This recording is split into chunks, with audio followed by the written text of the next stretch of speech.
But he said something even more than that now when he said Putin's absolutely crazy. He said maybe we have to put on sanctions again. So it's not extricating the U.S., it's reverting to the mainstream deep state, which is possible because he's surrounded by Marco Rubio and Waltz and Kellogg and Lindsey Graham. And we didn't have 30 years of warmongering for nothing, and it didn't just go away on January 20th, 2025. We have a military-industrial complex that is the basis of the American empire, and that still is there. And Trump's trying to end a war, but no one likes to end war among these imperial powers. Even a country like Britain, which lost its empire 80 years ago, doesn't like to end war. France loves the warmongering right now. The United States is the only country where the leader, it seems once in a while, to be trying to wind down the war, but then a statement like today could mean just a reversion to back to where we were before. Putin didn't do anything, quote, absolutely crazy. The Iranians launched massive drone attacks, including on Moscow in recent days. The Western European governments are so incredible in not saying one word about how to actually reach peace. They talk about a ceasefire, but not how to actually reach peace. That to call Putin crazy and not call Zelensky, Starmer, Macron, Tusk, Merz as warmongering, it's just strange. And it's very disturbing because basically it may be that Trump doesn't have the stamina to persevere. Maybe he doesn't understand. Maybe he doesn't have the personal stamina. Maybe he's so much under the assault of the deep state. But the lines today were definitely not helpful to peace and definitely not helpful to Ukraine. It's the latter. Look, basically, the U.S. gambled that it could pull Ukraine into the Western orbit and do it with NATO enlargement and make Russia fold. And that was the bet. And that bet was wrong.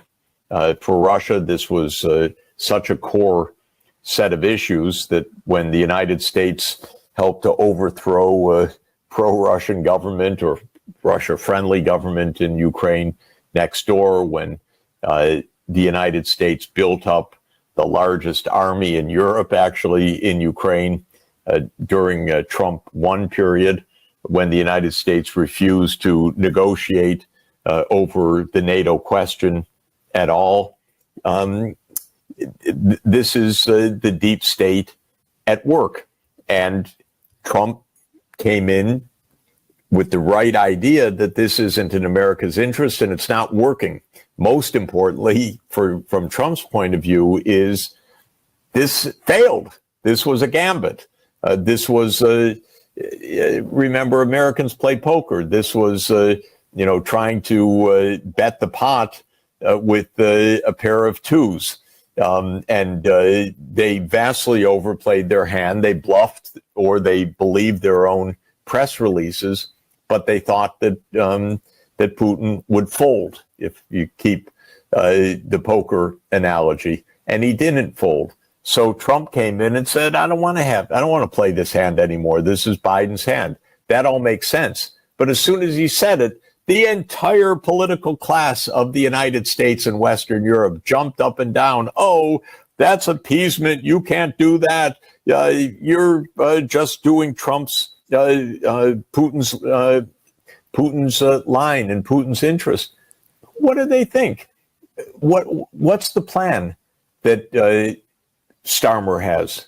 How many Ukrainians is he going to kill, according to his plan? Is it another 500,000? What is the plan? Is Starmer really going to defeat Russia? Britain, which can't even keep its clinics open anymore, it's really going to defeat Russia right now? So they don't have a plan.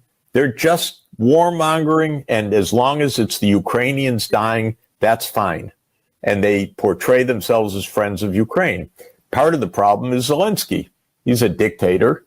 He can't let go either, but he's killing his own people. Plain and simple. For what? For what prospect? What are the costs, the benefits, and the likelihoods? People don't want to talk about any of that. But the vast likelihood is that all this is a path to continued war that destroys Ukraine in the end. That's the path we're on. And Trump has been trying to get off that path, but whether he's really staying off the path or not remains to be seen. And his posting today about Putin gone absolutely crazy, this is a very bad sign. It shows that he's succumbing to all the normal politics of Washington. I think Russia has said all along for years they want to end this at the negotiating table, but they want the negotiations to be about ending the underlying causes of the war. It makes perfect sense, by the way. You want to end this war. It's not by freezing the conflict so that the war can start again. It's by going to the root causes: NATO enlargement, collective security, territorial issues, and so on. So Russia has not resisted negotiating. It's laid out its position. It's probably negotiable in some parts, but to find out, you have to negotiate. Europe doesn't want to negotiate. Europe doesn't lay out any position. Zelensky's position is total victory, total capitulation of Russia, war crimes trials, reparations. It's kind of a delusional list that is the opposite of really trying to get an end to the conflict. So I think it's not surprising that Putin said, let's negotiate. By the way, just as a footnote, they didn't say who they would sign with. They said they would negotiate terms. And they're going to exchange some papers on this. So Russia will be stating, here are the terms and why of ending this conflict. Ukraine apparently won't do that.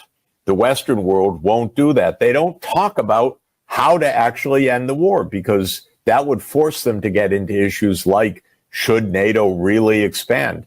To this day, the Europeans are saying yes. This is nuts, by the way. This is just the recipe to completely destroy Ukraine, to carry on with such imbecilities. Sorry. NATO should never have tried to expand to Ukraine. It was reckless. It was warmongering. It was known by experienced people that it could lead to deadly conflict. It never should have been done.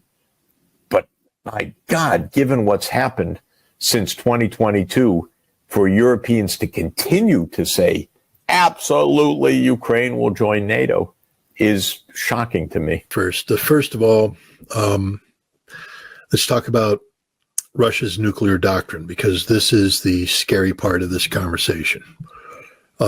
Russia's nuclear doctrine, as modified in 2024, sets certain red lines. And one of the red lines is an attack by conventional forces against Russia's strategic nuclear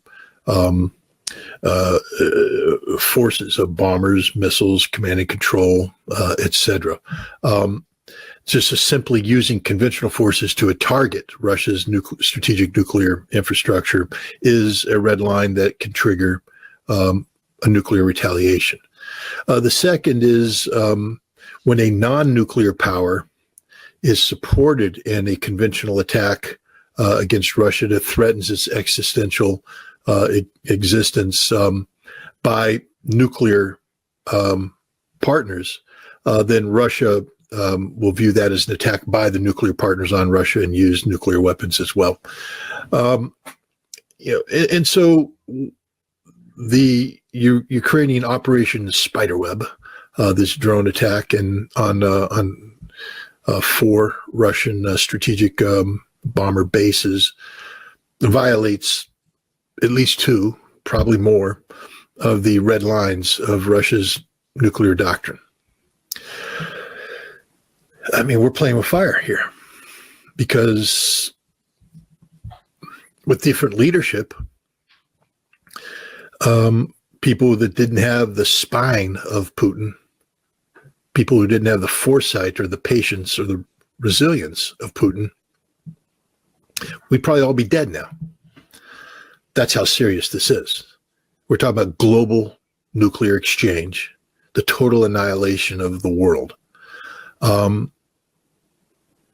So this isn't a joke. This is as real as it gets. And it gets even more real when you realize that Ukraine couldn't have done this without the assistance of either Great Britain, the United States, or both.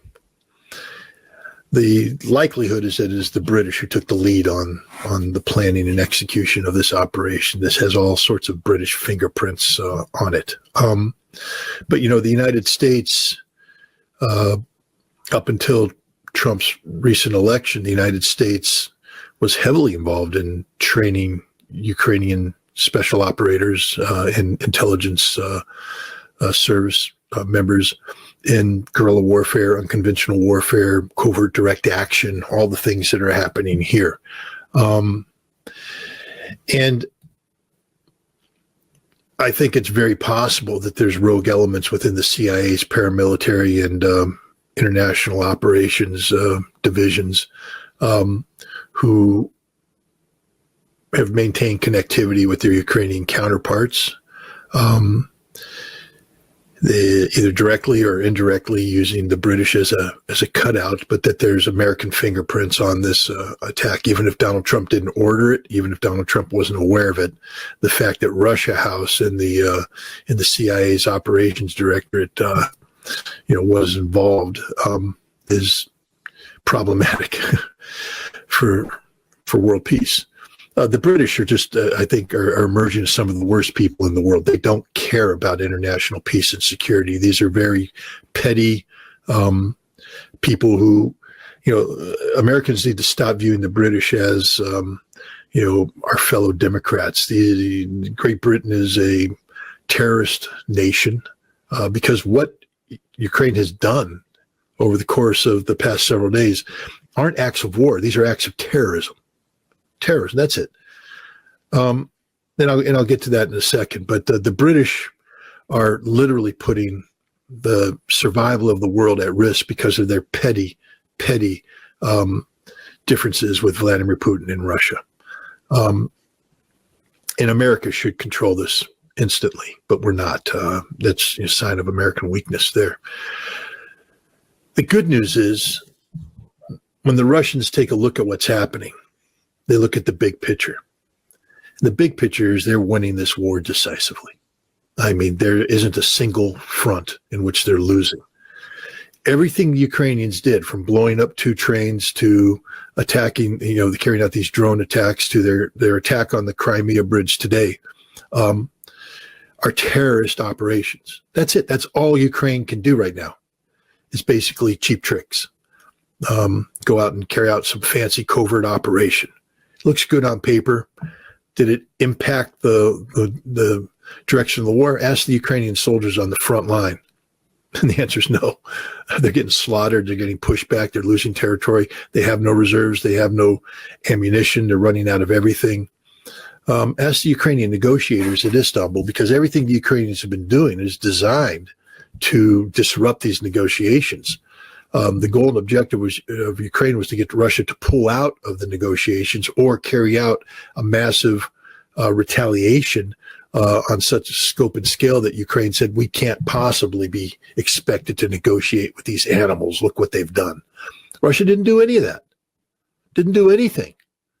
Russia sent their negotiation team. It sat down with the Ukrainians for an hour and a half. They exchanged a memorandum, agreed to return 6,000 bodies and other prisoner swaps, and put their markers on the table. And the Ukrainians now don't know what to do. Neither does the West, because these talks were supposed to end. Lindsey Graham and Richard Blumenthal flew to Kiev and conspired with Ukraine to set this up, to have the package of sanctions there waiting, so when Russia fumbled at the negotiations, they could come in and get Trump to put the hammer down. But now Trump's been handed something. What does he do? He can't say the Russians aren't cooperating. He can't say the Russians aren't playing the game. So he has to continue this process, and it's impossible to continue the process with Lindsey Graham's sanctions going forward. So the Russians have played this brilliantly. This is genius, diplomatic genius, operational genius on the part of the Russians. Yes, we can say this is an intelligence failure. I mean, every time you have an action of this sort take place, it's an intelligence failure. But I would also say the people that say that don't know a goddamn thing about intelligence. I'm just going to be honest with you. Because if you think you could have stopped this attack, I say you couldn't have. It would have required luck. The FSB, the Russian Internal Security Forces, are arresting dozens of Ukrainian operatives every day throughout Russia. Pro hint, Russia's a very big country, by the way. Pretty damn big. And so, the FSB is out there doing what the FSB does to round these things up, to round these people up. And they have prevented a whole bunch of attacks like this. But when you have the Ukrainians who are trained in operational art by the CIA, by MI6, who are falling in on, I believe, the operational resources of the British, you're falling on networks, support networks, the ability to move money. The British and the Americans have perfected over the years the art of moving resources inside Russia. They use a variety of cutouts, means we can move money here, there. We can get money to people. We can stash things. We can buy things in Russia, stash them, and it's all done under the radar. If you think, yeah, I could have stopped that, I'd say the hell you can. This is very difficult to do. Watch how quickly Russia unravels this and exposes this. They'll do it very quickly because they're very good. But to operate under the nose like this, who here could have predicted it? On whose bingo card were the Ukrainians building 4 truck-based, drone motherships? How many people saw that one coming? I mean, I spent a lot of time, running options through my mind. I didn't get that one. No one did. It's innovative. This is sneaky British concept. And it worked. We don't know how the drones got in there. There's talk about the drones being shipped in, but you can buy drones in Russia too.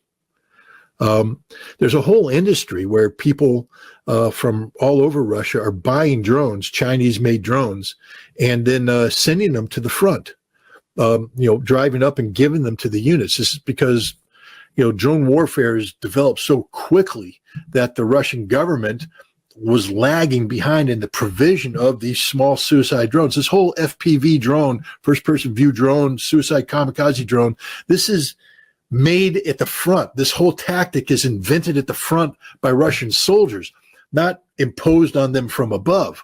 These are Russian soldiers saying, we have to do this to survive, to live. And it's such an effective tactic, it's redefined the entire war, that the government has fallen into place and now has drone units, has procurement. They're sending the drones in. But even then, the adaptations that are taking place are done by the soldiers.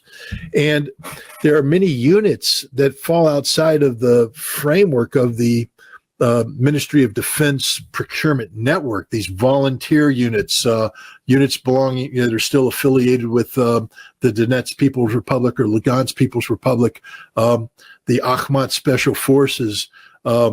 These units still require civilian pipelines to bring in these drones, because you're using drones, hundreds of drones every day, hundreds of drones every single day. And so these drones have to come in, which means there's a supply line. You go out and you procure them. Well, if you've got that much procurement taking place and it's free flowing in, 100, what would they say? 117 drones were used in this operation. You can accumulate those purchases over the course of a year and a half in a way that's not detected by the FSB. I mean, you have to give the people who planned this credit. It was innovative, and it largely successful. I mean, 50% of the attack force didn't participate. One truck apparently caught on fire, and the other truck was captured, or its contents were largely shot down. The two bases that were attacked, one I think was attacked more effectively than the other. But when you look at what they wanted to have happen right off the bat, 50% of it didn't work. And of the remaining 50% that did engage, only a small percentage of that actually made it to it. So a lot of effort to go into something that seized headlines, but had zero operational impact on the Russians, zero diplomatic impact. All it did is harden the resolve of the Russian government to see this through. Dmitry Medvedev, who normally in circumstances like this puts out posts that are very explosive and and as such they lend themselves to being dismissed by people saying, well, this is just good cop, bad cop kind of stuff. But I read everything he says and I listen to what other people say too. And he put out a post that was quite telling. He said, that which needs to be destroyed will be destroyed. And those people that need to be eliminated will be eliminated. It's inevitable and it's going to happen. Meaning the Russians aren't going to be taken off course here. The Ukrainian terrorist tactics, what did Ukraine think they were going to accomplish blowing up two bridges? One of those bridges, by the way, is blown up using American-provided C4 plastic explosive. Now, the Russians, I guess one of the bombs didn't go off and they were able to take it, reverse engineer it. And then when they tested the C4, it's American C4. Now, we've provided it with the Ukrainians. It doesn't mean that we actually did this, but what it means is this.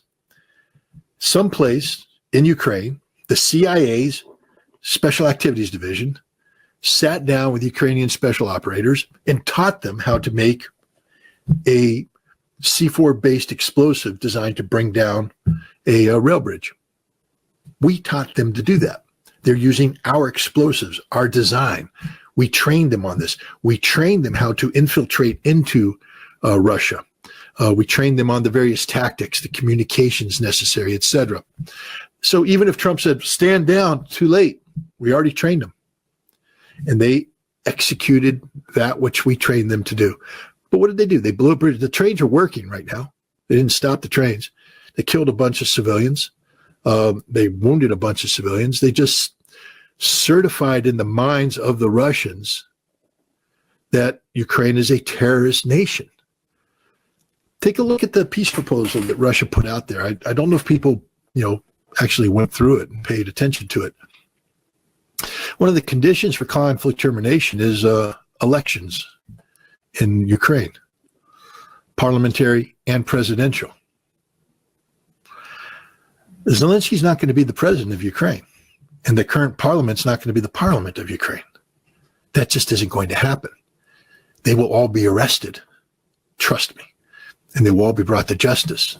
Trust me. They've built their own grave. Now they're building their own coffin. They might as well climb in the coffin and,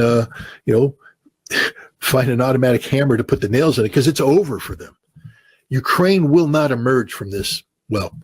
Russia's winning on all fronts. The Ukrainians are just going to get weaker and weaker and weaker. Russia is going to get stronger and stronger. And if they keep doing this, at some point in time, once Russia realizes that they can demonstrably prove that Ukraine has no intention of pursuing peace, and its Western bosses have no intention of allowing Ukraine to pursue peace, then Russia can drop all pretense and say, we're at war with Ukraine. But Russia's not doing that right now. The smartest person at the table is Vladimir Putin. He's 400 times smarter than Donald Trump. He's orders of magnitude smarter than anybody in Europe. And, Zelensky doesn't even rate being a piece of dog poop on Vladimir Putin's shoe. That's how low this man is. Putin is in control. Absolutely. You see no panic in Russia right now. Yes, on the blogosphere, there's all sorts of, oh, the sky is falling. Oh, Russia's weak. Oh, Putin's weak. Oh, this, that, and the other thing. I just say, look at the battlefield. That's the ultimate, canvas. And the painting that's being painted on the battlefield is a painting of Russian victory, decisive. And what we saw over the course of the past few days, and even up to including this morning, are desperate acts carried out by desperate people who have no other recourse. The best Ukraine could do is glorified acts of terrorism. That's it. They can't do anything else than that. They've got nothing else. And Europe can't support them. Europe's crumbling. Look at the Dutch. Right-wing government came in. Oh, we're going to support it. They're done, finished, gone. Not because of Ukraine necessarily, but because of bad policy. And one by one, these European nations are going to fall. Poland right now, they have a new president. Tusk is now going to, I guess, put up a vote of no confidence vote of confidence to see if he still has the confidence. But Poland is questionable. Ukraine won a slim election, or not Ukraine, Romania won a slim election, but it's not as though that the vast majority of the Romanian people support these continued policies. France is going to be in political trouble this summer. Macron's government may fall. Starmer, there's movement to push him out. Germany, Merz is in, but is he really in? How long until he too goes through a political crisis? The only one that's sitting in rock solid position is Vladimir Putin. And so that's how I spin it. It's a very dangerous situation, but thank God we have Vladimir Putin as the Russian president, because he's not going to let this spin out of control, no matter how much the incompetence and deliberate provocations of the other parties are pushing it to become something that's totally out of control.